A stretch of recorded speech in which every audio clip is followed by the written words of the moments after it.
Hi, hello, welcome，大家好，欢迎。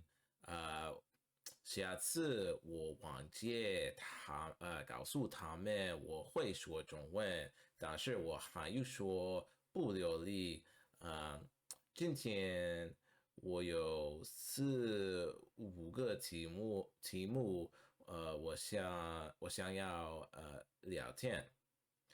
So today I have 4 or 5 topics that I want to address. Some of them are going to be kind of quick because I have one that I kind of want to dive more into in today's video. So I do want to talk about now. I'm late on this. I wanted to make a video last week for it, but I didn't get the chance to. So some of the things I'm pulling out are about 2 weeks old now, but it was really pressing to me at the time, so I'm going to go ahead and talk about them. I'm going to talk about a couple of.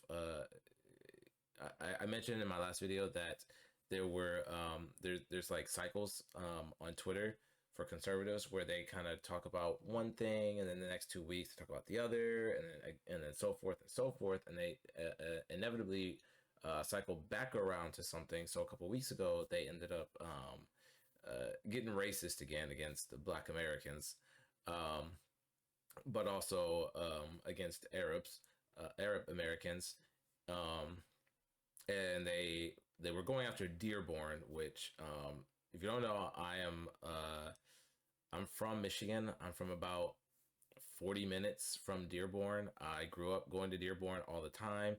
I have a restaurant that my family frequents to this day out that way. I mean, my family, we are also Muslim. I think I mentioned that last time, and my my stepdad, he speaks fluent Arabic. So we grew up going out there a lot. So I just wanted to bring up those two things. And yeah, let's talk. So starting with the with some of the racism that I saw, I'll go ahead and just pull this up. We're gonna start off with a Matt Walsh tweet. Of course, Matt Walsh, self-described fascist. He loves fascism. He openly states that. Let me make myself just a bit bigger here. I do stream on Twitch, so I make that a bit smaller. So yeah, he has a tweet here. The situation in Dearborn is completely insane. The more you look into it, the crazier it gets. It's even worse that little Mogadishu also forgot in this tweet, he threw in a reference to Minneapolis, which has a large Somali population. So he's got to throw in the racism for towards Somali Americans as well. So Matt Walsh is one of those guys who's like kind of he at one point he was really losing some he was losing some audience. And I mean, this guy famously was like, what did he do? Oh, he tweeted a swastika of some sort. I don't think it was like blatant, but it was like in the imagery.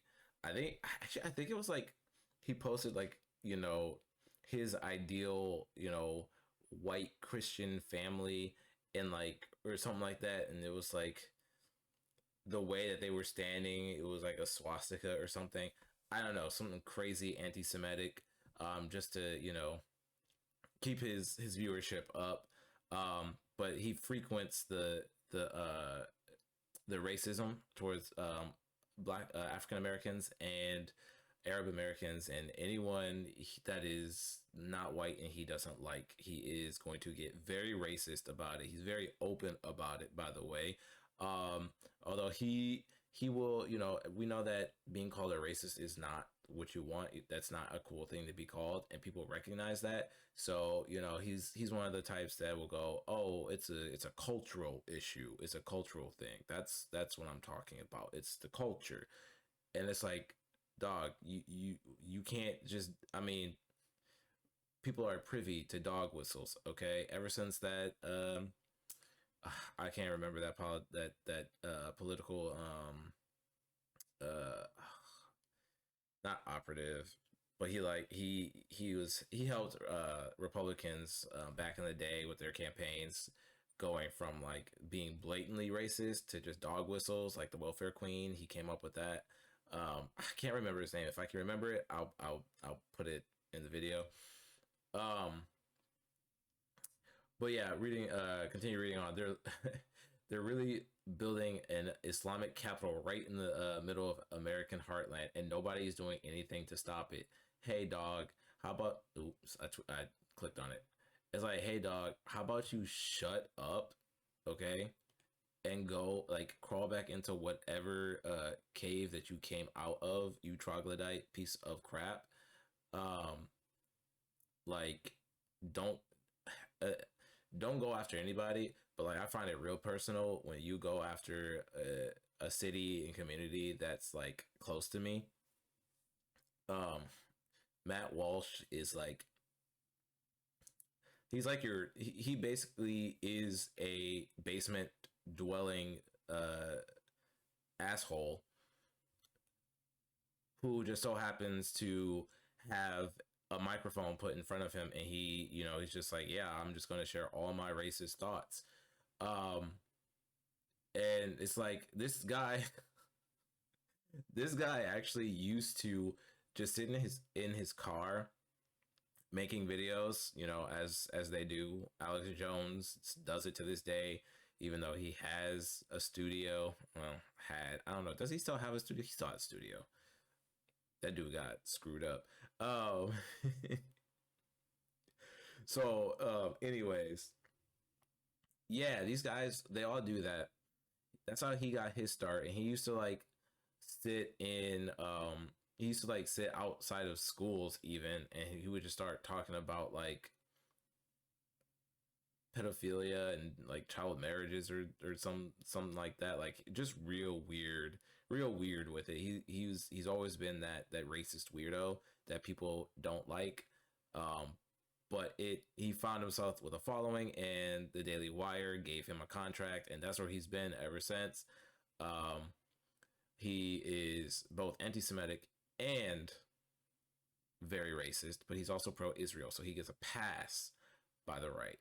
Um, the other another I got other tweets, but um, the okay, so Mehdi Hassan posted this. This is I want to bring this up real quick because this is a GOP candidate. She ran back in the day for like treasury of some state, I can't remember, and did this. This is all she did on Twitter, and she would garner a lot of likes, but only got 7% of the vote or something like that, because people recognize that she's a freak. She is a very racist Islamophobic freak who is always basically showing herself, executing somebody, whether it's just she depicts Muslims or immigrants. It doesn't matter who you are. She don't like you, she would depict you. She would depict herself executing you on camera. And I brought this up last week about the inciting violence. This is a huge incitement of violence. This is someone literally going out of her way to show how much she supports said violence against people that she doesn't like. And I just want people to be aware of that. The other we're gonna get to some of that. The other one that I want to talk about was Blair White. Blair White has been making the rounds, or was. I don't follow Blair White. I just happened to see this. And I was like, okay, I need to say this because I want to bring it up. Replying to Don Lemon about how white men, something deep in you is broken. You guys will believe that violence is the answer. Just that's going off of the statistics that were going around about how a lot of domestic terrorism is done by right wingers, whether they're lone actors or part of a group, and they typically are white men. That's what this is coming from. Now, Blair White took it upon herself to say that black men, who are 6% of the population, commits nearly 50% of murders. This is a very popular racist trope. And what they will say then, when you call them racist, like, no, you see, it's a culture thing. They don't have dads around. Like, that's not at all what this is about. First of all, it's not true. Typically, they say 13% of the population that does 50% of the crimes, but she took it even a step further to call out black men. Further, I think, in my opinion, further solidifying the racism in the statement. But no, they're not doing most of the crimes, that or 50% of the crimes. That's just stupid. That's silly. It's racist. You look at actual statistics, okay. White Americans and black Americans commit crime at about the same rate. It's like off by not even like a full percent. And obviously this is based on population of an area for like 100,000 people, right? Obviously, if you have people in rural areas, it doesn't seem like it's that much. Compared to if you have a city like New York that has 8 million people, it's going to seem like, oh, the crime in the city is much worse. The crime just has more people. It is that simple. All right, so so yeah, they were making the rounds about that. I'm pretty sure they made the rounds again about Irina, the Ukrainian refugee. I'm pretty sure they went back on that tirade as well. Oh, this guy right here, I can't stand him. I will talk about him in the future. Really, what I wanted to focus on was both the U.S. Department of Labor and the was it the White House or there was. I'll get to it. So they've been posting. I need their memes. I want their memes. They've been posting the most white nativist memes. Or they were. God damn it. This is why I bookmark, because they post so much. This is the most posting. Oh, Homeland Security was the other one. American jobs should go to American workers. I wish I should have compiled more of them. Greatness is a choice. Join ICE now. Using Uncle Sam trope. There are some really blatant ones. Here we go. Make America skilled again. So one thing about these, real quick, is that they are all AI generated. So they're bad. They're just bad. Okay, and they all solely have whites, mostly white men. I think some might have white women, but it's mostly white men. And it'll say things like "Make America Skilled Again," showing a white guy on an oil rig. It'll show a white Uncle Sam, Homeland Security, greatness is a choice, join ICE now. That one is a little less targeted towards their white base. Let's see, I had more. Maybe I didn't. I don't know, guys. All right, so I went to their media. They used this guy again, almost the same guy. Here, hold up. Almost the same guy. Look at this shit. It's like the same dude. Make America skilled again. Build America's future. All right. Oh, look, here we go again. Build your homeland's future. Keep in mind, especially with words like homeland, that is a very, very nationalistic and fascist use of a word. because um, I mean, Hitler was using like fatherland or something like that, right? So it's very important to remember that. Again, here we go. Make America skilled again. Okay? Look who's here. You will never see, yep, build the future. And again, white man. They have no interest. Here we go again. Raising the flag. It's all, it's nationalism in practice. They're trying to build this identity, and we're actually going to talk about nationalism and nationalism itself and Christian nationalism, which go hand in hand. Um, and will it commit to real? Okay, but that's not true because the White House account, instead of addressing the fact the um, that the government is shut down and people are getting hurt, the White House um, what is this? Oh, the White House account has been posting nonstop memes. Also, here, let's go here. Let's visit Homeland Security. Look at their media.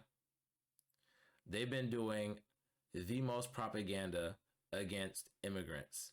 They're posting mugshots. They're saying, "Hey, this is who like. Look out for these people."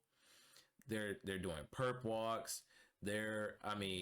Posted the was it them that posted the video of them literally rappelling down from a Black Hawk helicopter and breaking into an apartment building, dragging out kids, zip tying the kids.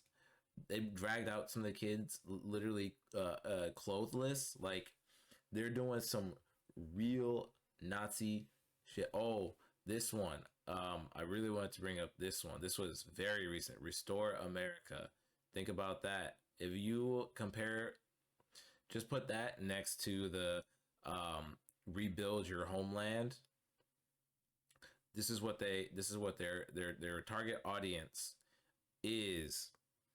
Um, the the right, the men on the right who have the potential to be radicalized in such a way that they put this national identity over anything else, and that's going to be a really big point when we bring up Christian nationalism.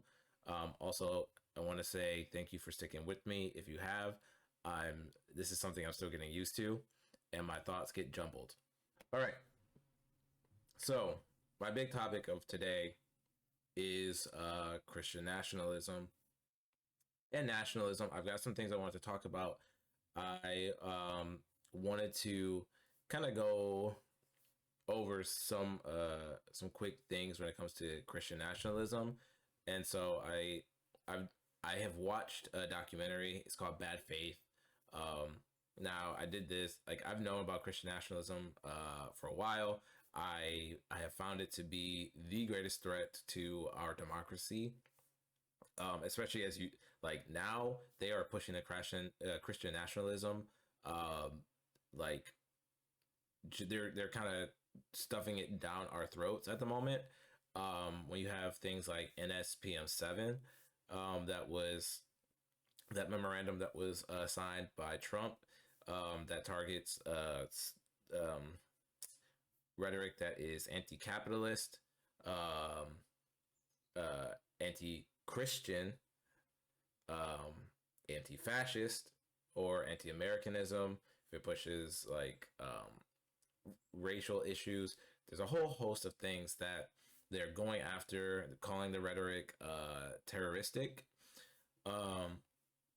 And it's not getting a lot of play in the media right now. So big shout out to Ken Klippenstein, who has been following up on that, because it's a very it's a very present danger to our First Amendment right, which is to protect us from the government, protect us against the government trying to suppress our freedom of speech and our freedom to peaceably assemble. Also going after the freedom of the press. So Christian nationalism, I wanted to just read some bits of this. Christian nationalism asserts that the United States is a country founded by and for Christians. Christian nationalists in the United States advocate a fusion of identitarian Christian tradition and cultural conservatism with American civic belonging. It's been noted to bear overlap with Christian fundamentalism, white supremacy, Christian supremacy, and the Seven Mountain Mandate movement and dominionism. All very dangerous things. Real quick, Seven Mountain Mandate is a dominionist conservative Christian ideology within evangelical Christianity, particularly particularly independent charismatic groups, holds that there are 7 aspects of society that we're going to go into it just a little bit.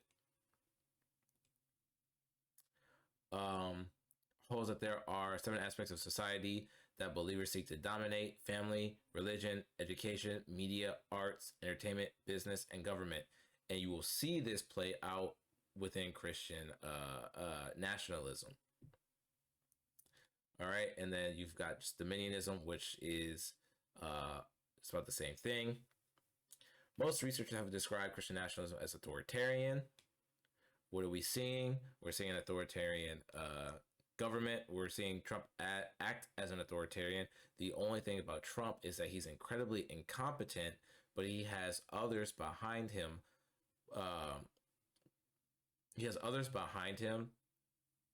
That are able to build up his authoritarian nature and boundary enforcing. But recent research has showed a focus on how libertarian small government ideology and neoliberal political economics have become part of the American Christian political identity.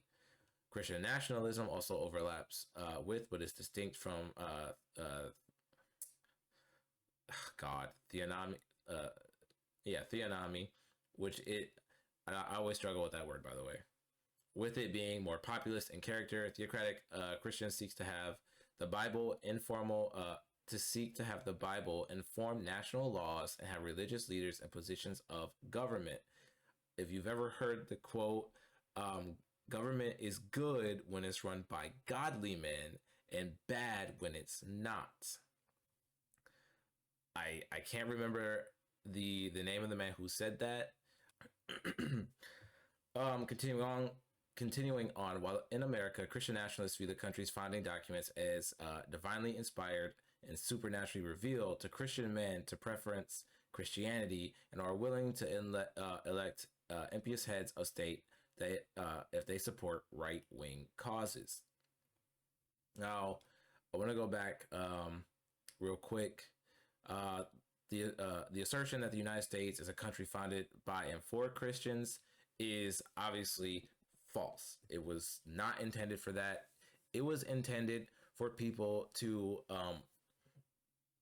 practice or not religion as they saw fit. It was meant as a way for people to be able to free themselves from the church, which is what they were getting away from in like England and whatnot, right? We are a secular state. We always have been. It was part of the founding of this country, was so that we could be have the freedom to practice religion as we saw fit. That's why you have Protestants, you have Presbyterians, you had Mennonites, you had Quakers come over, you had Jewish people come over early on as well. Like that's what it was. That's the First Amendment, freedom of religion, is in there. This was never meant to be a Christian nation. Yet we have people going against that constitutional aspect and trying to shove it down our throats currently. Like you have in Oklahoma, you have, and this is a real kicker. In Oklahoma, you have the superintendent state superintendent who's getting ready to leave.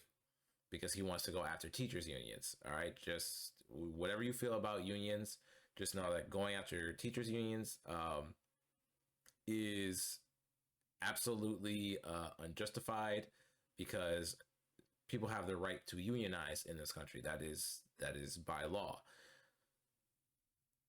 He pushed for putting Bibles in classrooms within the schools, public schools as well. And what came out of it was they were buying Trump branded Bibles. Okay, Trump branded Bibles that were supposed to have like the Constitution in it, but they were missing amendments 11 through 27 within them. They this was just a recent report that I saw. I'm just kind of going off the top of my head from what I can remember. They were missing out a lot of key details in the Constitution as well. And they were like, oh, we're doing it within the original context.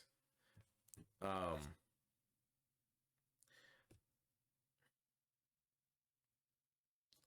and uh, um, so yeah, they're Trump branded Bibles, and Trump's net worth has doubled in the last 9 or 10 months since he's been back in office. And I just want you to think about that. Christian nationalism, by the way, has nothing to do with actual Christianity. It has everything to do with has everything to do with what's the word? It has everything to do with hierarchies, uh, mostly upon racial lines.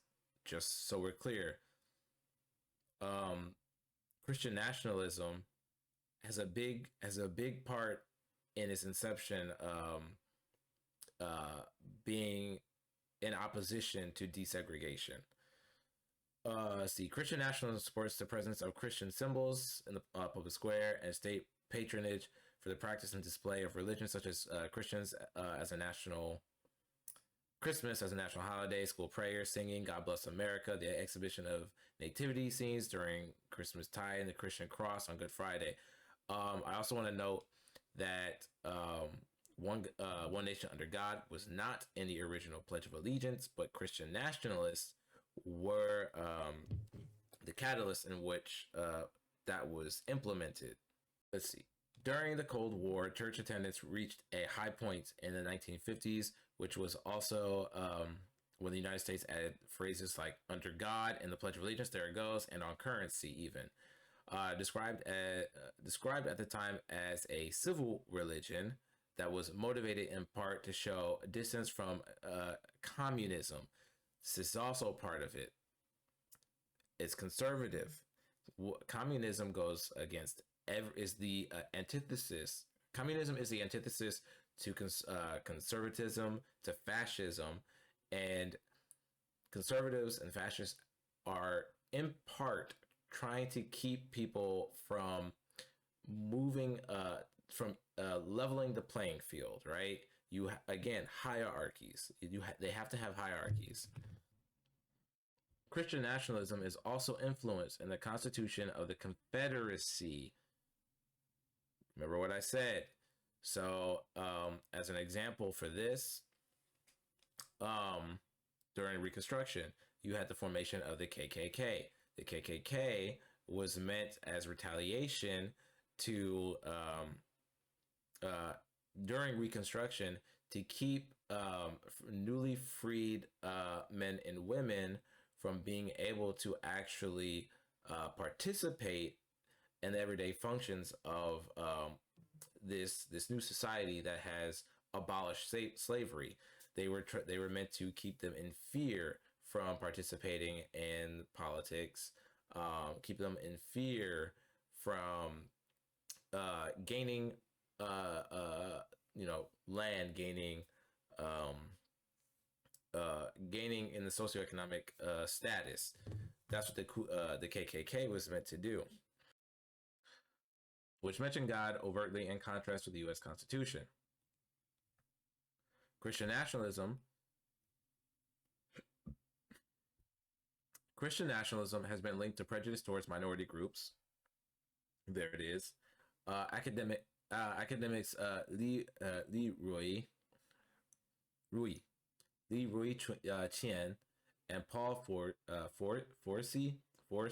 have defined it as a belief that celebrates and privileges the sacred history, liberty, and rightful rule of white conservatives. Let's read that again. Academics Li Ruiqian and Paul Force have defined it as a belief that celebrates and privileges the sacred history, liberty, and rightful rule of white conservatives. So when Stephen Miller gets up at the WWE style funeral for a conservative pundit, and he starts talking about the history that the West has built, and how the West is the greatest civilization in history. This is partly where that's coming from, by the way. Right, part of fascism is creating a myth of being the superior race. Christian nationalism prioritizes an ethno-cultural, ethno-religious, and ethno-nationalist framing around the fear of the other, those being immigrants, racial, and sexual minorities. Okay, here we go again. Look at what's being done. ICE, they have in 2016 election, 2020 election, 2024 election. What did the Republican Party and conservatives do? They started saying, "Oh my God, we have to deal with the immigrants. The immigrants are causing all this crime, and they're allowed to do crime in sanctuary cities, knowing very well that sanctuary cities are a way for the immigrant community to go and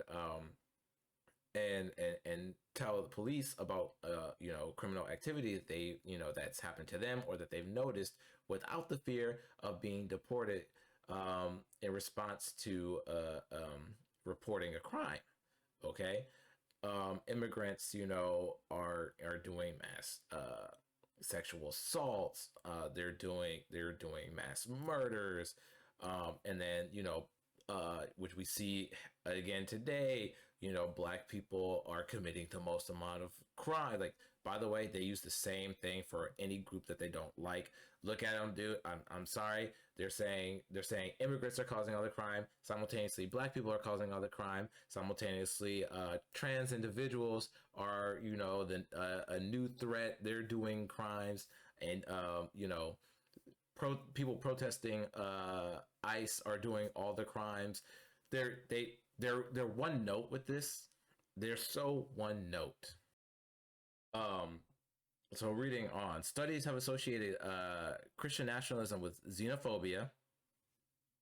Okay, immigrants are dangerous. Immigrants are coming in. They're taking your jobs. They're ruining the country. They're kidnapping your children. They're doing this. They're doing that. Homophobia. Gay people are indoctrinating your children to be gay. They're transing the kids. They're all pedophiles. I'm sorry, but like, the Trump administration has several pedophiles in their admin. The Republican parties, they were all behind Roy Moore. When it came out that he was a pedophile, like, they don't care about that, except if it's in opposition to what they want. So if you can be gay, conservative, and then you were one of the good ones. That's how they look at it. All right. Unless you're Dave Rubin, because he's just stupid. Dave Rubin is just stupid. Misogyny. Okay. What this is, women ain't shit type of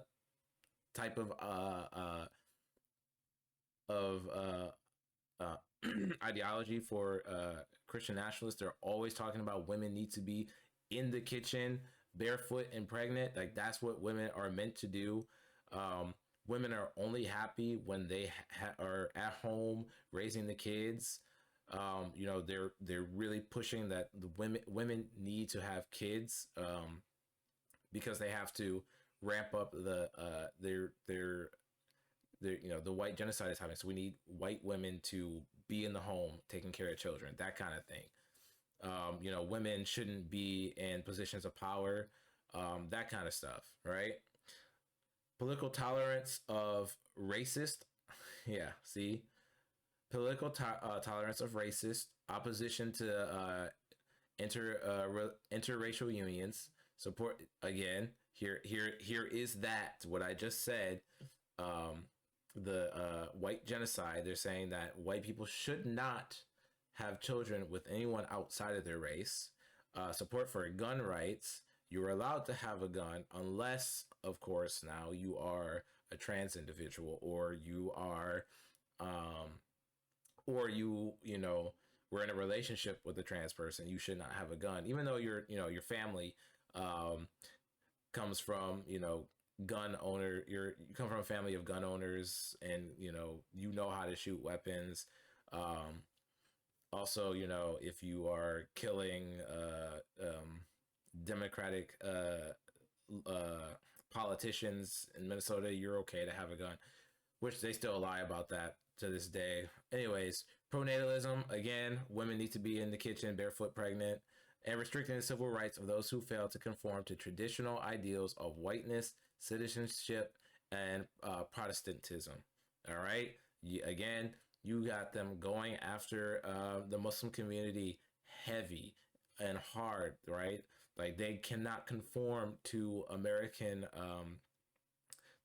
culture because they're Muslim or because they're brown, they're immigrants. They can't conform to this, and they're also not white, by the way. And so we have to take away civil liberties of black people because a mentally ill man did a heinous act of violence against a Ukrainian woman who we are horny posting about, that kind of thing. It's like it goes hand in hand. Christian nationalism, fascism, they're parallel. They gonna go hand in hand. The Christian nationalist belief system includes elements of patriarchy. There it goes. Patriarchy being that hierarchy, white Christian men are on top, meaning they should be in positions of power. The white supremacy, again, the white, the white race is the superior race. We have built all of civilization, that kind of thing.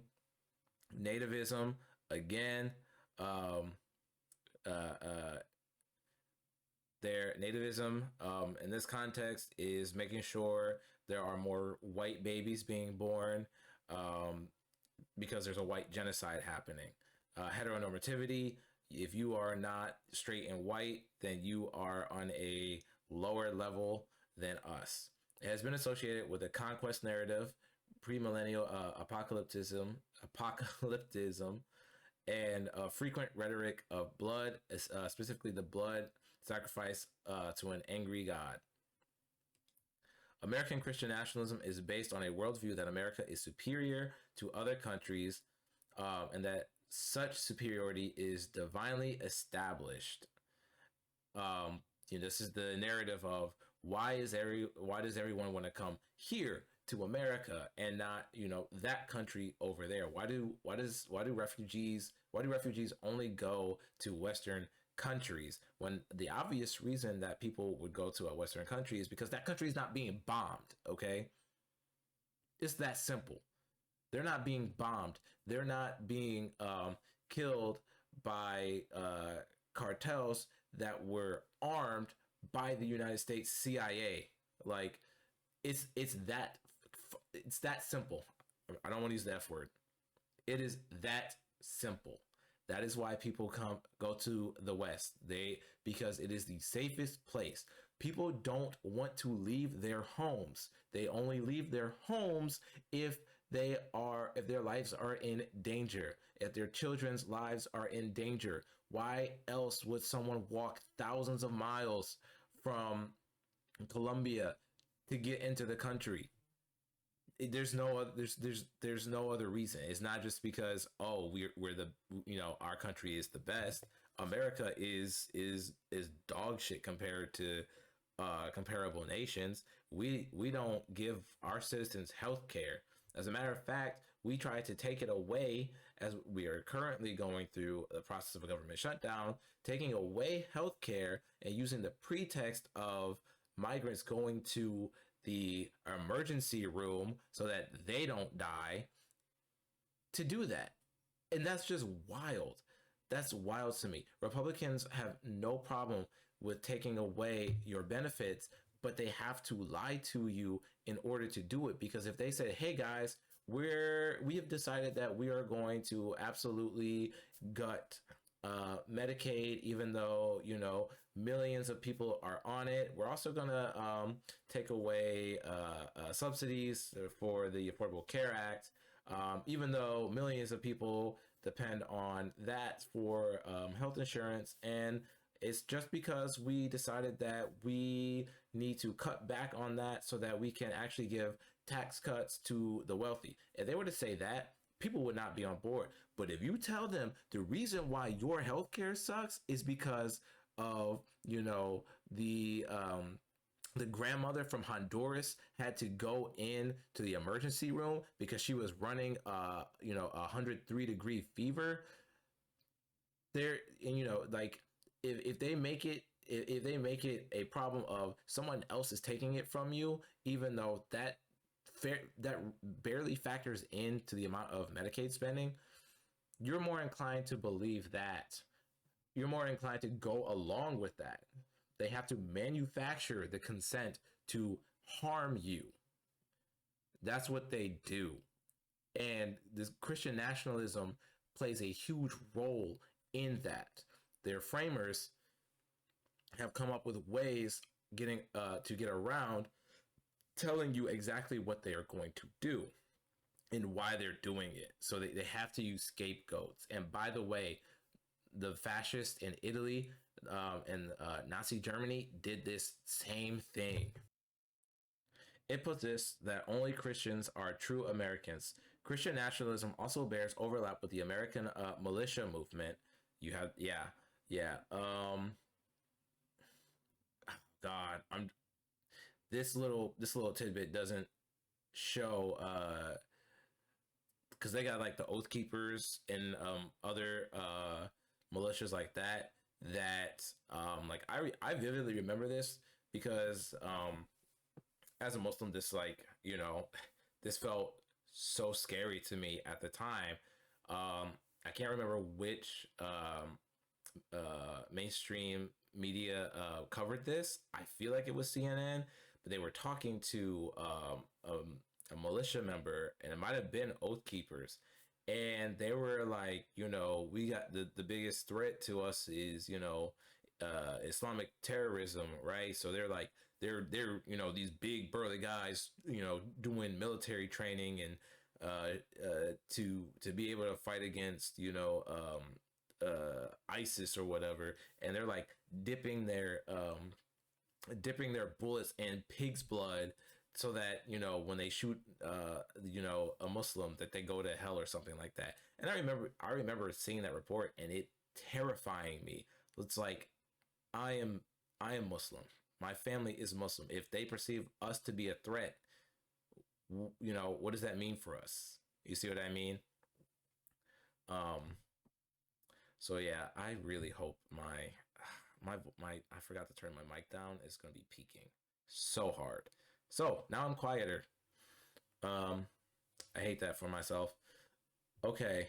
I need to get like some kind of covering so it doesn't peak because my voice is so it vibrates so much. So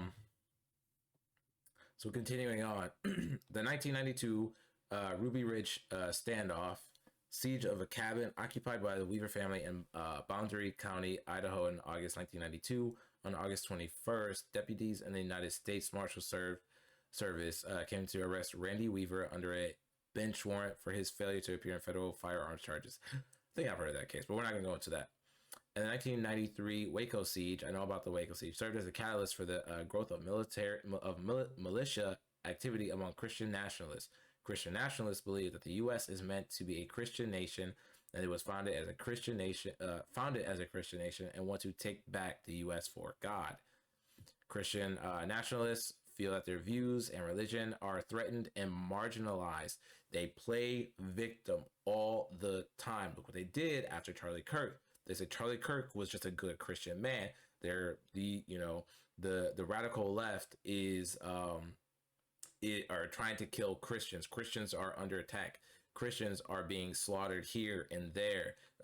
Christians in America are being persecuted for their beliefs. That's why we have to, under NSPM 7, we have to target anti-Christianism or anti-Christian rhetoric as a terroristic threat. That kind of thing. They play victim. Conservatives only know how to play victim when they're trying to push an agenda.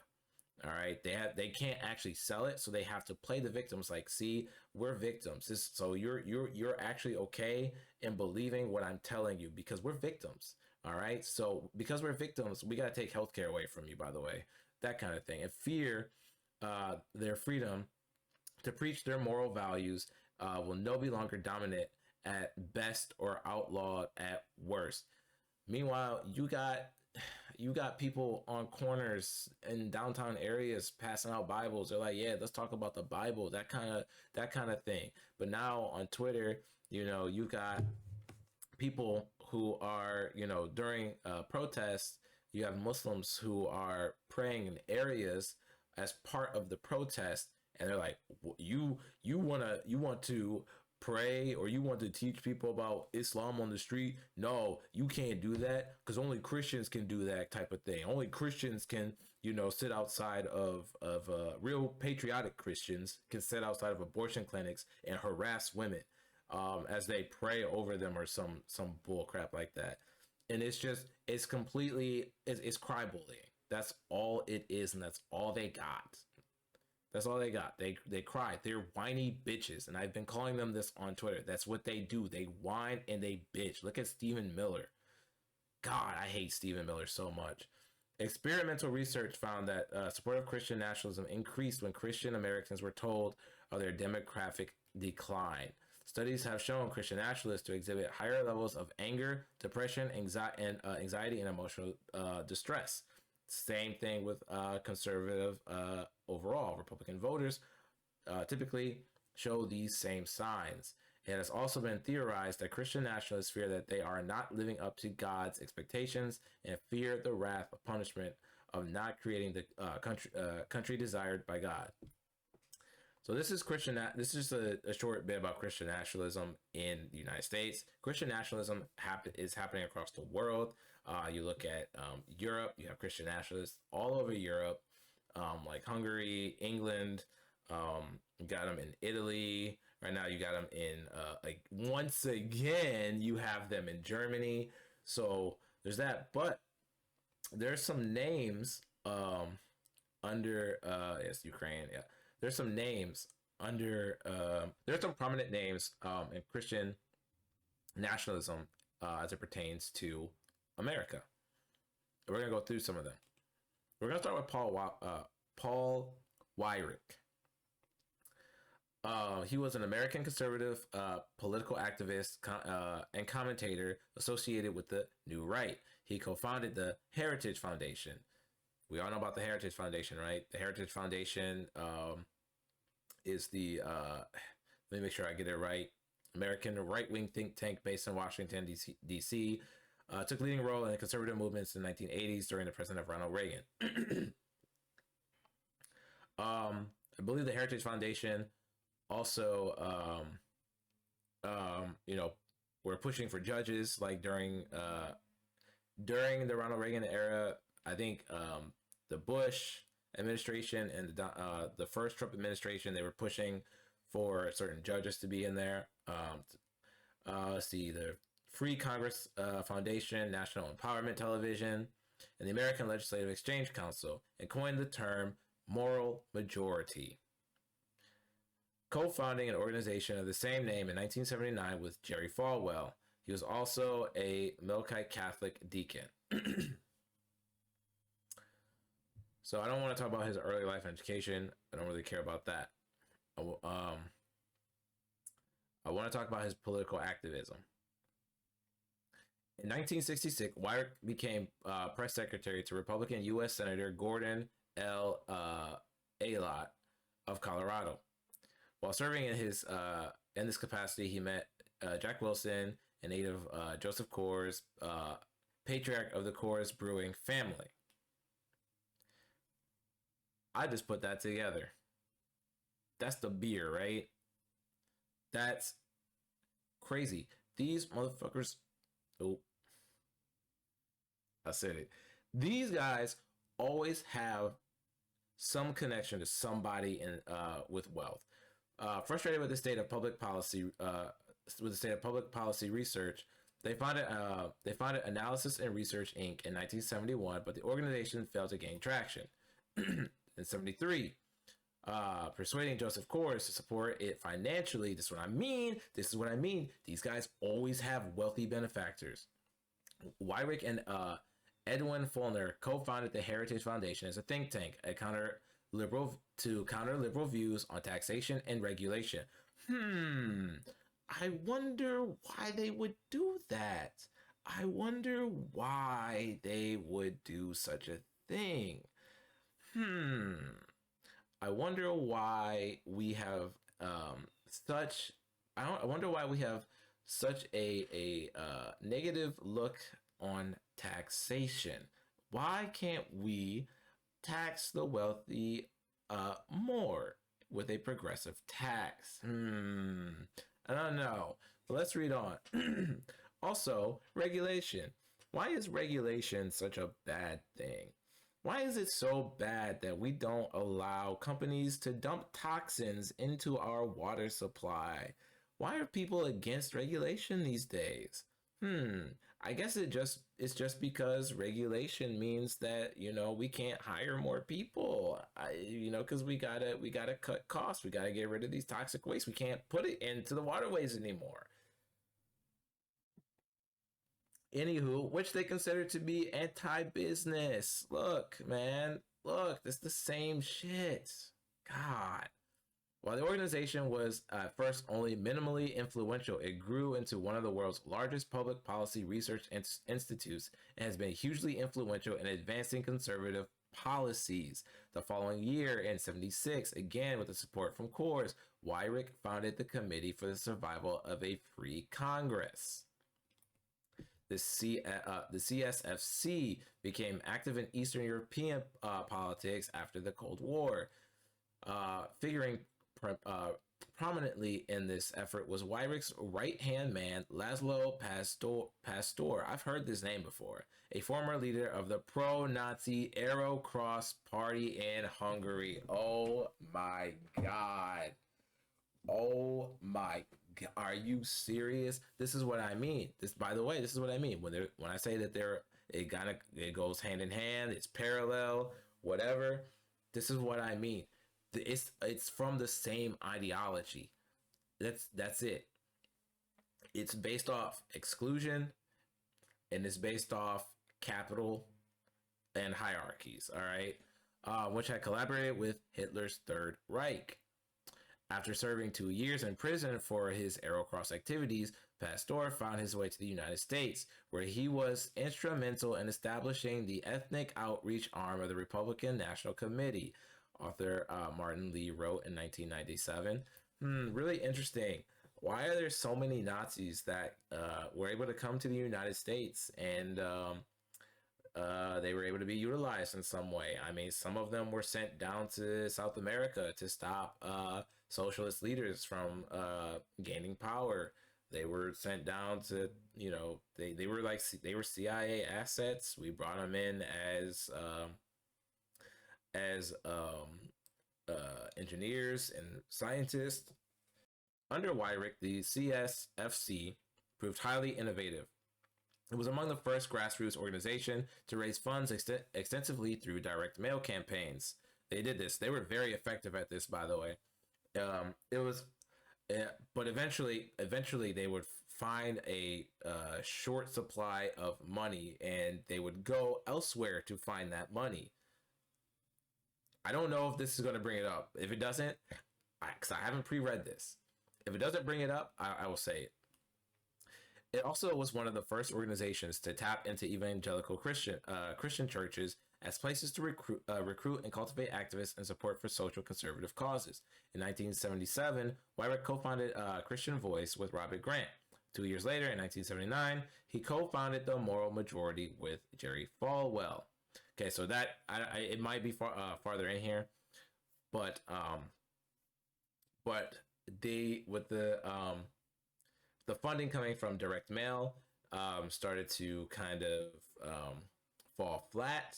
They decided that, hey, we got to find some benefactors. So it goes again. They were like, they found their way into schmoozing up to rich people. In this case, it was oil execs. So they got in touch with oil barons, and they were like, hey, we need some money. So what we can do for you is that, we can have a mutual partnership where you fund us, and we advocate for deregulating your business and making sure that you get more tax breaks. And also, we're going to build this coalition within the evangelical church to also give support for that. And they got exactly what they asked for. And by the way, I just want to say that they created the Moral Majority, but they are a I would say very sinful minority, a very loud minority at that too. So they might talk about it. I also have a tab for the Moral Majority to read on to, but their base actually isn't as big as they make it seem. So what they had to do was suppress the vote of the actual majority of people. So they sowed doubt into elections so that other people outside of this voting block that they created were not voting, so that it made it look like their voting block actually had the most power, the most voting power. It's very, very anti-democratic. That's what it is. But they don't want democracy. They want the power. That's all it's ever been about. Let's continue on. Over the next 2 decades, Wyrick founded, co-founded, and held prominent roles in a number of other notable conservative organizations, including founding the American Legislative Exchange Council, an organization of state legislators, co-founding the Council for National Policy, which I have that up as well, a strategy formulating organizations for social conservatives, co-publishing Conservative Digest, a conservative magazine, and serving as a national chairman of Coalitions of America, an association of conservative activist organizations. He also later reorganized CSFC into the Free Congress Foundation. In 97, under the auspices of the Free Congress Foundation, Wyrick founded the Washington, D.C. based satellite television station National Empowerment Television. After later relaunched as the for-profit channel America's Voice. In 97, that same year, Wyrick was forced out of the network he had founded when the network's head persuaded its board to force out Wyrick in a hostile takeover. Chip Burlett, a political research associate, said this was apparently for his divisive behavior in attacking GOP pragmatists. From 89 to 96, he was also president of the Kriebel Institute, a unit of the FCF that trained activists to support democracy movements and establish small businesses in Eastern Europe and the former Soviet Union. In 97, the Heritage Foundation and the Free Congress Foundations were two of the top 5 biggest and best funded conservative think tanks. In his 2009 book, The Next Conservatism, which he co-wrote with William Lind, Wyrick argued that conservatives should be fighting to return to family structures of the 1950s, which is a goal that has been picked up by leaders after him. Again, there it is. This idea that, women have to be subjugated to the home, be in the kitchen barefoot, pregnant. The husband is the head of the household. He makes all the money. And one way that they advocate for this without saying that we want to subjugate women again, and also remember women at this time could not file for divorce. So, at this time we saw kind of a peak in husbands kind of dying, just randomly dying, right?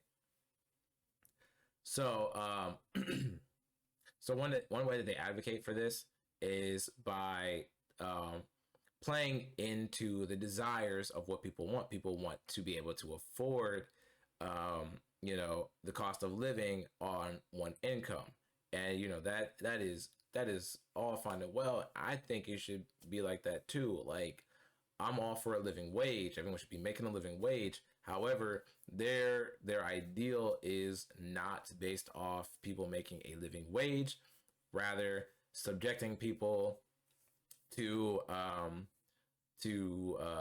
poverty. They need a scaling back of the middle class. But the way that they sell this is by saying, "Hey, we should go back to this. This was a good time." Because what they don't say is, like, during this time, the progressive tax on the wealthy was the highest it's ever been. So they leave that out. Love that for them. In contrast with many conservatives, Wyrick had a long history of ardent support for rail mass transit. God, I hate that. I hate that so much, actually. Why? He opposed he opposed bus rapid transit, particularly type of bus transit with higher capacity but also higher cost than ordinary bus transit, and instead supported rail transit as a more effective alternative. In 1988, he co-founded a quarterly magazine on the subject of urban rail transit called the New York Electric Railway Journal, which until 96 was published by FCF, and he was its publisher. I hate that I agree with that man on this, okay? Please give us rail transits. God, people want it. People want it. People hate driving, all right? He wrote an opinion column for most issues and contributed a few feature articles. FCF discontinued its affiliation with TNERJ in 96, but the magazine continued being produced under a different publishing company. Okay, I don't care about this. Here we go. Views. As a key figure of the New Right, Harper's Magazine noted that he was often described by his admirers as the Lenin of social conservatism. Wyrick positioned himself as a defender of traditionalist socio-political values, states' rights, marriage, anti-communism, and a staunch opponent on the New Left. By the way, this was, I think, it wasn't until Reagan had won in like a landslide that the Democrats completely tossed out the notion of New Deal politics, which, by the way, was a very popular stance. People did really like the new what came out of the New Deal. However, there was a big shift in wealth disparity. The wealth gap declined, right? You got the wealthy being taxed, having a progressive tax, and people were earning a living wage. Very popular. But what they were doing, especially for Reagan, they helped Reagan get there, but they were basically just trashing the New Deal politics in every election cycle that they could. And then by the time Reagan won in that landslide, the Democrats were like, well, maybe we should start acting like them because for some reason they're winning. It's like, no, you're still not pushing your message. You've never been pushing the message that people want this. People want socialized medicine. People want the wealthy to be taxed more. Okay, every time you see someone say, "Hey, the 1%, the top wealthiest 1% of Americans pay 40% uh, of all the taxes in the country, and they're giving more than the bottom 99%." But it's like, hey, if you take 40% of $1 million, that's going to be much more than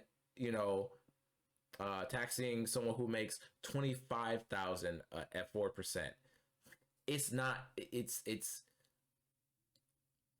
that's why you get that disparity, because people with less money have less to give.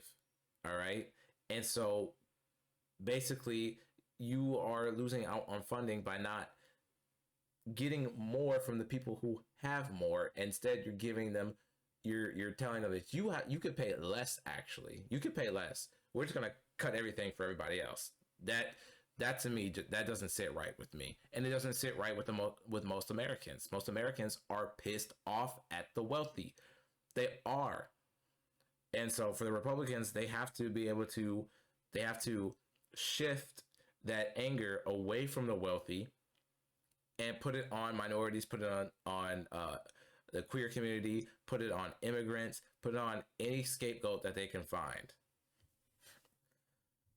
Continuing on, in Thy Kingdom Come, Randall Balmer recounts comments that Wyrick, whom he describes as one of the architects of the religious right in the late 70s, made at a conference sponsored by religious organizations that they had both attended in Washington in 1990. And this is it. In the course of one of the sessions, Wyrick tried to make a point to his religious right brethren. No women attended the conference, as I recall. I wonder why. Let's remember, he said animatedly, yeah, that the religious right did not come together in a response to the Roe decision. No, Wyrick insisted. What got us going as a political movement was the attempt on the part of the Internal Revenue Service, the IRS, to rescind the tax-exempt status of Bob Jones University because of its racially discriminatory policies.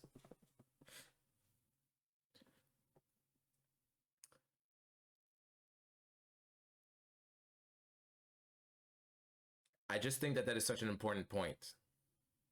It is such an important point because the Christian nationalists did not get aggravated over the Roe v. Wade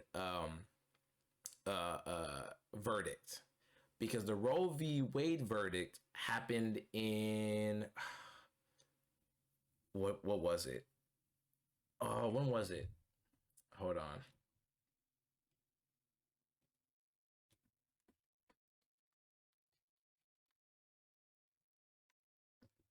This decision was made in 73. And this is okay. Bob Jones University had policies that refused black students enrollment in 1971, admitted only married blacks from 1971 to 1975, and prohibited interracial dating and marriage between 1975 and 2000.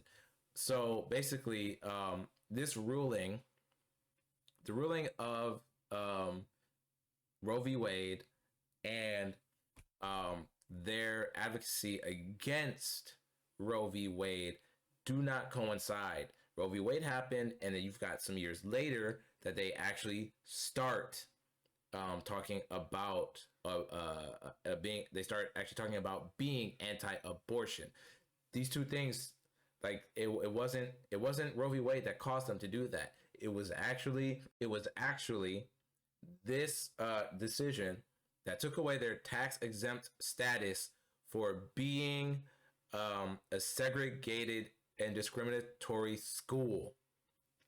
This riled their feathers. And it goes back, yes, these guys were racist. Part of Christian nationalism comes with racism. Actually, I mean, no, it's a big part of it. Big part of it is the racism, is the misogyny, is the xenophobia, um, is the homophobia. It's in there. It's the white nativism, the white genocide. It's here. It's here, and we see it playing. We see the role that is playing currently in this Trump administration. Please pay attention to that, because the Trump administration is not hiding it.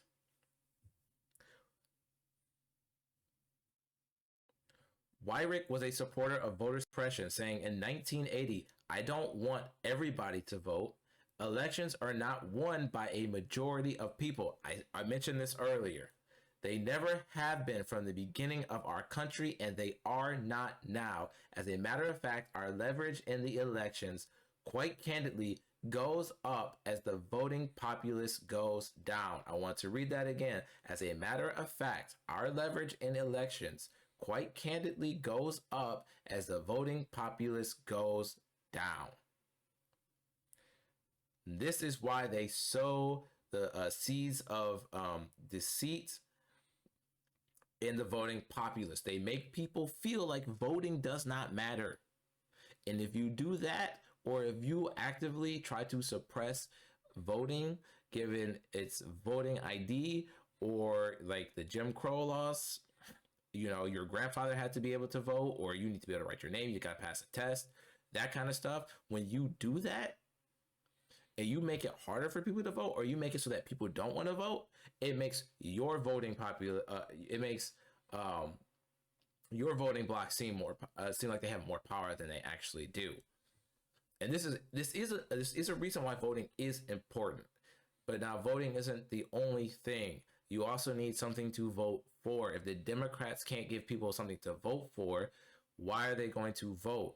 And so the conservatives use that to their advantage. The Democrats are weak. They are soft. I can't stand it. In October 97, New Republic published an article, Robespierre of the Right, What I Ate at the Revolution by David Grann, which portrayed Wyrick as highly effective at creating a conservative establishment, but also a volatile and tempestuous figure. Wyrick, supported by Larry Klayman and Judicial Watch, sued the magazine and others for libel. The case was dismissed. They remanded in January 2001, then dropped by Wyrick. So, by the way, they've always been whiny little bitches. That's also something that, you know, goes hand in hand with this. If you criticize them, they're going to cry about it. That's what they do. That they love that. They love to be inflammatory, and the moment that you say something back, they're going to cry. And frankly, you should kick them while they are down. Make them feel even worse. Bully the hell out of them. Bully them, because that is what they're responding to, and that's when their true colors show. Stephen Miller, look at Stephen Miller. You start criticizing him, and he starts showing his true colors every time. He has so much disdain for people that once you push him, he's going to show that disdain. He is a nasty little freak. Disgusting piece of shit. I can't stand Stephen Miller. Wyrick abhorred political correctness, which he called cultural Marxism. By the way, you see that they brought that back a few years ago, by the way. They haven't really said it as much now, but they did bring it back. Seeing it as a deliberate effort to undermine what he believes was our traditional Western Judeo-Christian culture and a conservative agenda in American society. In 1999, writing that he believed we have lost the culture war, he suggested a legitimate strategy for us to follow is to look at ways to separate ourselves from the institutions that have been captured by the ideology of political correctness or by other enemies of traditional culture. I want to read that one again. Where does that sentence start? Oh, geez, I think this is one sentence. Oh, in 1999, writing what he believed, he believed we lost the culture war.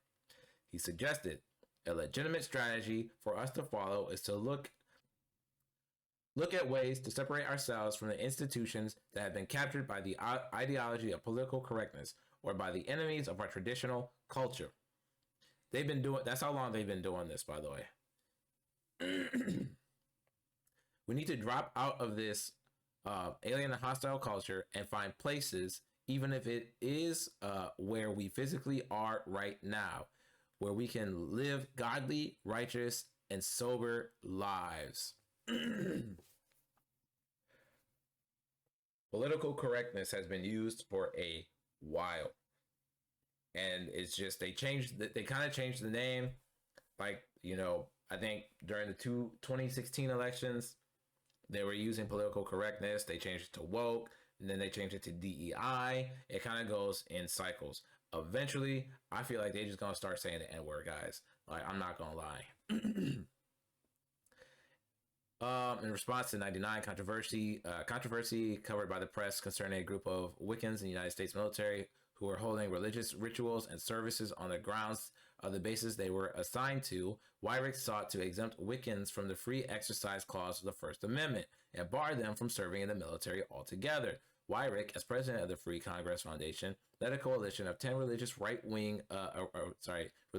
organizations that attempted a Christian boycott on joining the military until all Wiccans were removed from the service, saying, until the Army withdraws all official support of the approval of the witchcraft, no Christian should enlist or re-enlist in the Army, and Christian parents should not allow their children to join the Army. An army that sponsors satanic rituals is unworthy of representing the United States of America.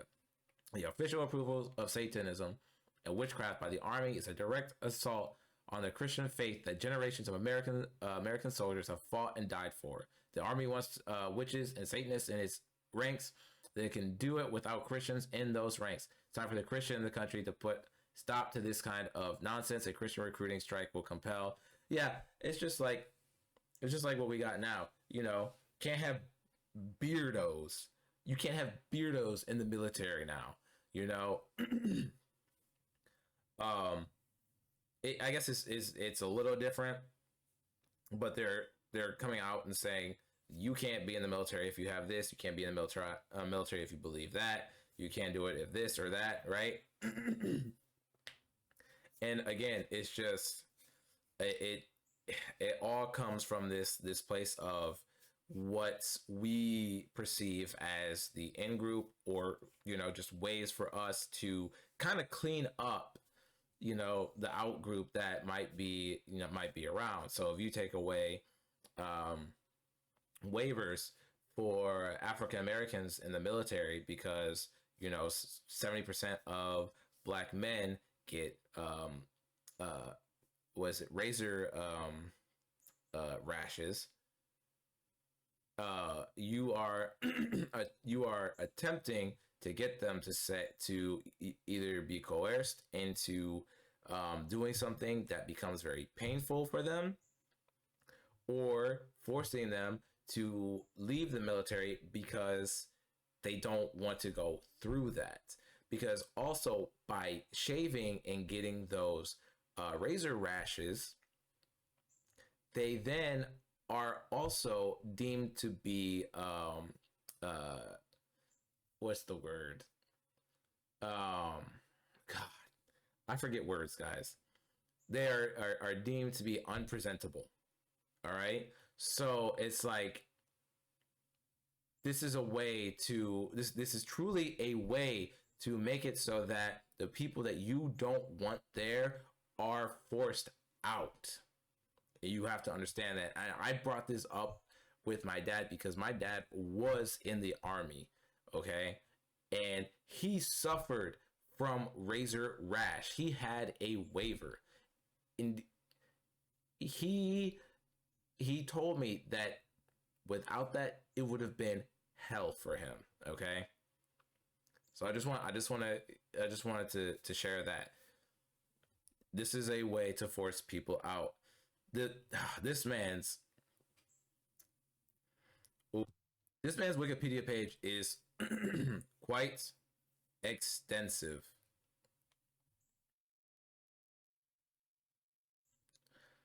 All right, I'm going to skip dominionism. Weyrich also often made an issue out of what he claimed were his fellow conservatives' behavior and abuse of power, and he encouraged a grassroots movement and conservatism he called the next conservatism, which he said should work to restore America from the bottom up. Illustrating his point, Weyrich drew a comparison between how the Christian church grew amidst the decaying Roman Empire and how the next conservatism can restore an American republic as a falling American empire collapsing, and how the next conservatism can restore an American republic as a falling American empire collapses around us. That is actually something I haven't thought about. Now we know fascism is the decay of capitalism, all right? But I didn't think about this being the case.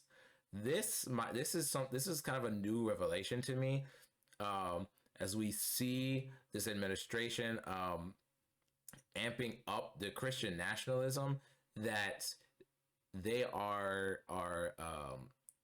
abusing their power based around the notion of Christian nationalism to possibly be building something new. The Republican Party has completely changed. Donald Trump has completely changed the Republican Party since he got into politics, by the way. So that's something interesting. I'm gonna go down. There's probably a lot here when it comes to homosexuality, but we already know that this man was homophobic. Culture war letter. I really want to read this. Frustrated with the public indifference to the Clinton Lewinsky scandal, Weyrich wrote a letter in February '99 stating that he believed conservatives had lost the culture war, urging a separatist strategy where conservatives ought to live apart from corrupted mainstream society and form their own parallel institutions. I believe that we probably have lost the culture war. That doesn't mean the war is not going to continue and that it isn't going to be fought on other fronts. But in terms of society in general, we have lost. This is why, even when we win in politics, our victories fail to translate into the kind of policies we believe are important. Therefore, what seems to me a legitimate strategy for us to follow is to look at ways to separate ourselves from the institutions that have been captured by ideology of political correctness or by other enemies of our traditional culture. What I mean by separation is, for example, what the homeschoolers have done. Faced with public school systems that no longer educate, but instead condition students with the attitudes demanded by political correctness, that they seceded.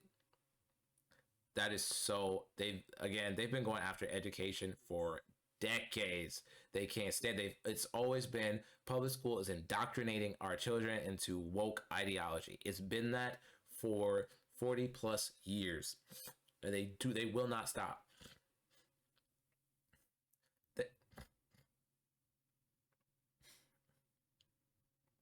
They have separated themselves from public schools and have created new institutions, new schools in their homes. I think that we have to look at a whole series of possibilities for bypassing the institutions that are controlled by the enemy.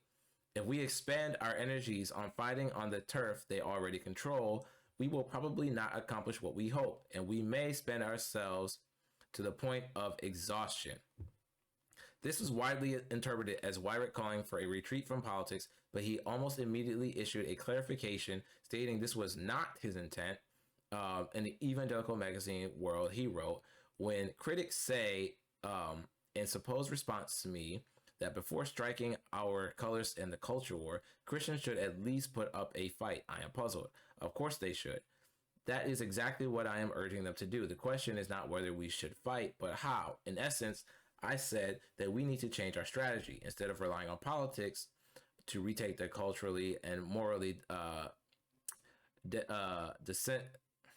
decadent institutions, of a contemporary America, I said that we should separate from those institutions and build our own. By 2004, Weyrich was reportedly more hopeful given trends in public opinion, the re-election of George W. Bush. In spite of his initial support for Bush, he often disagreed with the Bush administration's policies. Examples of disagreements include the Iraq War, immigration, Harriet Miers, and the fiscal policy. The way I look at this is separating them from the just mainstream media and creating their own media companies. What you'll see, I don't know if I have time to go over this because it's already an hour and a half video that I can maybe cut down to an hour 10 right now. Um, Council for National Policy, which is an umbrella um, organization that has a lot of other organizations under it, including TPUSA, which which got funding from someone that's part of this organization. They really built up this like media empire, and so with all these independent media, you have a lot of right wing independent media coming up. Like even before you had the inception of YouTube, you had the papers, you had the online blogs, the online articles, you had all these things, and then YouTube came out. Now you got every right winger on YouTube gaining prominence. And then you have Twitter, you have Facebook. They use all these mediums to push their agenda and narratives, and that's what I'm getting out of this separation. Man, that was a really good Wikipedia article on this guy. Again, I'm just using Wikipedia to kind of give you guys a kind of like a shallow level of knowledge that you can then dig deeper. I definitely recommend watching Bad Faith. It has a lot more information in there, including some information that I while reading this and crashed in the article about Christian nationalism cited, I got from there. So Jerry Falwell, how much you got on here? So, you know what? I see some stuff that I would like to read. Okay, so Jerry Falwell, if you don't like it, he was mentioned. American Baptist pastor, televangelist, conservative activist, founded the founding pastor of the Thomas Road Baptist Church, a mega church in Lynchburg, Virginia. Founded Lynchburg Christian Academy, later renamed Liberty Christian Academy in '67. Founded Liberty University and co-founded the Moral Majority in '79. We don't need to learn about his personal life. I do want to look at, I definitely have a little bit about Liberty University. 1971, Falwell co-founded Liberty University with Elmer L. Towns. Liberty University offers over 350 accredited programs of study. Okay. They didn't talk about the court decision. Here we go. The Moral Majority during the 80s. The Moral Majority became one of the largest political lobbies for evangelical Christians in the U.S. According to Falwell's autobiography, the Moral Majority was promoted as pro-life, pro-traditional family, pro-moral, and pro-American, and was credited with delivering 2/3 of the white evangelical vote to Ronald Reagan in the 1980 presidential election. According to Jimmy Carter, that autumn, a group headed by Jerry Falwell purchased $10 million in commercials on Southern radio and TV to brand me as a traitor to the South and no longer a Christian. By the way, Jimmy Carter was, he was raised as a Christian. I think he was a pastor at one point. This dude was a peanut farmer who was going to church every Sunday. Like, he was more so the correct path of Christian. He was much closer to that than someone like Jerry Falwell. So to say that Jimmy Carter wasn't Christian enough is absolutely wild. And that just goes to show you that there's no like actual moral, that all they have to do is call their perceived enemy the enemy, in which case that means that they are the good guys, even though they're the one doing the bad stuff. And they can get away with it because the media isn't going to say that, hey, this is actually a bad thing to do. They just kind of go along with it, and it's mostly just so that they can get people to come back and do an interview with them instead of being contentious, which you should be, because you need to get the truth out there. Don't give some the likes of Stephen Miller, and the reason I bring him up on this because he recently did a CNN interview. If you bring him up, don't give the likes of him any type of grace. Be contentious. Be extremely contentious with someone like him, a Nazi, all right, a racist, a xenophobe, a homophobe. Be extremely, extremely contentious with him. Be extremely contentious with Pete Hegseth, Christy Nome, Randy Fine, whoever the hell. Be contentious. As head of the moral majority, Falwell consistently supported Republican candidates and conservative politics. This led Billy Graham to criticize him for sermonizing about political issues that lacked a moral element. At the time of Falwell's death, Graham said, "We did not always agree on everything, but I knew him to be a good man, or be a man of God. His accomplishments went beyond most clergy of his generation." Social and political views. Falwell advocated beliefs and practices influenced by his version of biblical teachings. Yeah, no shit.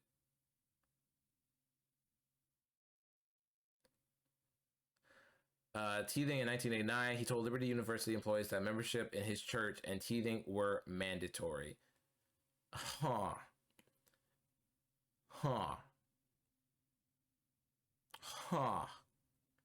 Just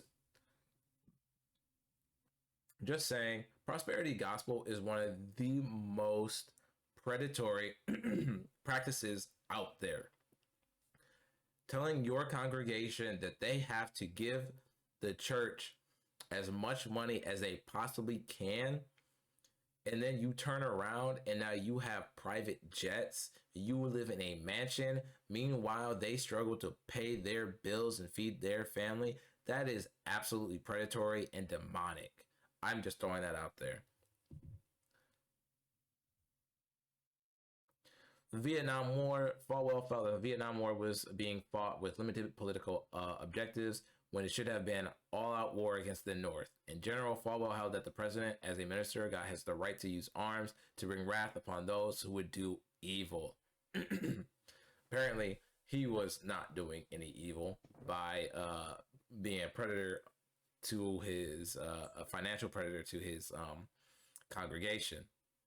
On his evangelist program, the Old Time Gospel Hour, in the mid-1960s, Falwell regularly featured segregationist politicians like Governor Lester Maddox and George Wallace. Of Martin Luther King Jr., he said, "I do question the sincerity and nonviolent intentions of some civil rights leaders such as Dr. Martin Luther King Jr., Mr. James Farmer, and others who are known to have left-wing associations."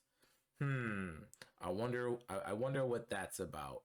He was both a racist and an anti-communist, of course, anti-socialist, whatever you want to say. If Chief Justice, this is of Brown versus Board of Education. He said, if Chief Justice Warren and his associates had known God's word and had desired to do the Lord's will, I am quite confident that the 1954 decision would never have been made. The facilities should be separate. When God has drawn a line of distinction, we should not attempt to cross that line. This man was very much a segregationist, just as Paul Weyrich was. Their whole notion was based off this, right? They used Roe v. Wade as a counterweight to go after the desegregation of America. In 1997, Falwell supported Anita Bryant's Save Our Children campaign to overturn an ordinance in Dade County, Florida, prohibiting discrimination on the basis of sexual orientation. He supported a similar movement in California.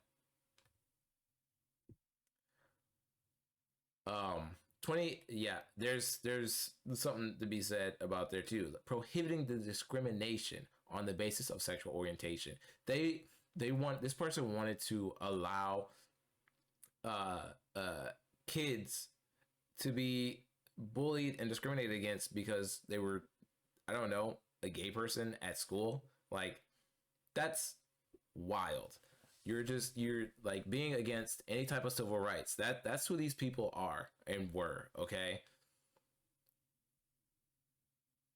28 years later, during the 2005 MSNBC television appearance, Falwell said he was not troubled by reports that the nominee for Chief Justice of the United States Supreme Court, John G. Roberts, had done volunteer legal work for gay rights activists in the case of Romer versus Evans. Falwell told MSNBC host Tucker, oh my God, that's when Tucker Carlson was on MSNBC, that if he were a lawyer, he too would argue for civil rights for LGBT people. I may not agree with the lifestyle, but that has nothing to do with the civil rights of the part of our constituency. When Carlson countered that conservatives are always arguing against special rights for gays, Falwell said equal access to housing and employment are basic rights, not special rights. Civil rights are for all Americans, black, white, red, yellow. Okay. All right. He had a little change of tone there.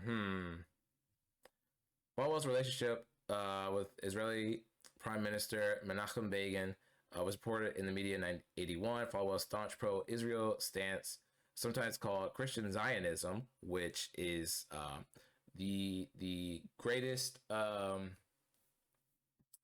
the group that has the largest number of Zionists is the evangelical church. They are Christian Zionists, and they outnumber Zionists of every other category. Drew the support of the Anti-Defamation League, the ADL, and its leader Abraham Foxman, but they condemned what they perceived as intolerance towards Muslims in Falwell's public statements. They also criticized him for saying that Jews can make more money accidentally than you can on purpose. In his book, Listen, America, Falwell called the Jewish people spiritually blind and desperately in need of the Messiah and the Savior. And I need people to understand that Christian Zionists, this is how they act. They are in support of Israel, but they are oftentimes very anti-Semitic at the same time. But it doesn't matter, because as long as they're pro-Israel, their anti-Semitism is no problem. And that's where we are right now.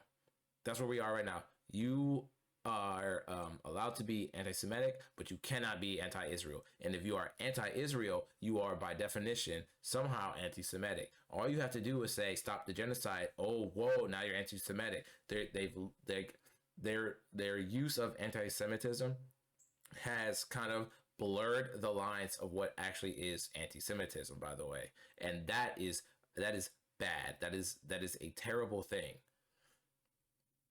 Let's see. What do you have to say about education? Falwell repeatedly denounced certain things in public schools and secular education in general, calling them breeding grounds for atheism, secularism, and humanism, which he claimed to be in contradiction with Christian morality. And there you go again, being against public education. He advocated that the U.S. change its public education system by implementing school voucher system that would allow parents to send their children to either public or private schools. I have a huge issue with school voucher systems, because being able to, and we now have charter schools, right? So charter schools and private schools, through these voucher systems, are able to siphon money away from the public schools. And so now you have people, you have this happening, like in the city of Columbus right now. They got a big thing where private and charter schools are using the public school buses to bus those kids to the private and charter schools, which siphons more, which means that the public schools have to pay for that. The private school and the charter schools don't have to pay for it. So they're siphoning more money out of the public schools. Public schools start to struggle because their funding is being taken away through programs like school vouchers and school choice. And people don't seem to understand why public schools suck. It's not because they're public schools, it's because they're losing their funding. They're losing their access to things that they had at one point, making them better. All right. It's not just on the basis that they're public schools.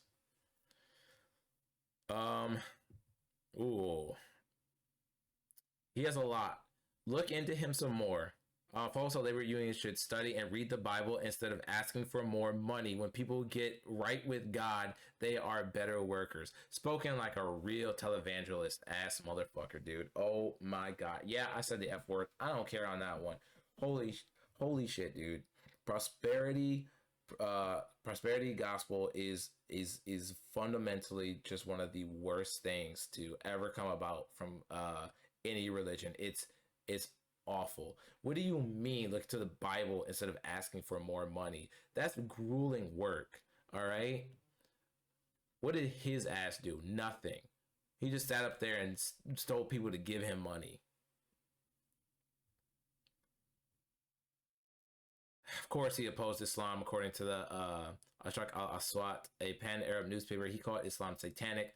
I wonder why we are where we are right now. In a televised interview with 60 Minutes, Falwell claimed Muhammad a terrorist, adding, "I concluded from reading Muslim and non-Muslim writers that Muhammad was a violent man, a man of war." Falwell later apologized to Muslims for what he has said about Muhammad and affirmed that he did not intend to offend honest and peace-loving Muslims, but he refused to remove his comments about Islam from his website. In response, Egyptian Christian intellectuals signed a statement condemning what Falwell has said about Muhammad being a terrorist. They're so fucking one note, dude. Real quick, last thing on Falwell. Look up Hustler Magazine versus Falwell. That's a good one. I like that one. I learned about that recently. He has actually a very extensive um he has a very extensive Wikipedia as well. Um, Real quick, I wanted to look at moral majority. Guys, I don't actually have time. I gotta stop. This is almost 2 hours, but there's so much. There's so much. Christian nationalism. Watch Bad Faith. You can find it on YouTube for free. Watch it, and you'll understand it. It's confirmed my fears on Christian nationalism just from what I've seen from paying attention for the last 10 years to politics and just kind of like, slowly learning. Christian nationalism is the biggest threat to democracy in this country, as well as fascism and authoritarianism. And that's coming out of Christian nationalism. So be careful, everybody. Um, with that said, thank you for sticking with me. Appreciate it very much. I love this. I want to do more of this, kind of this, like the little research things. So yeah. All right, guys. Until next time, I will catch you later.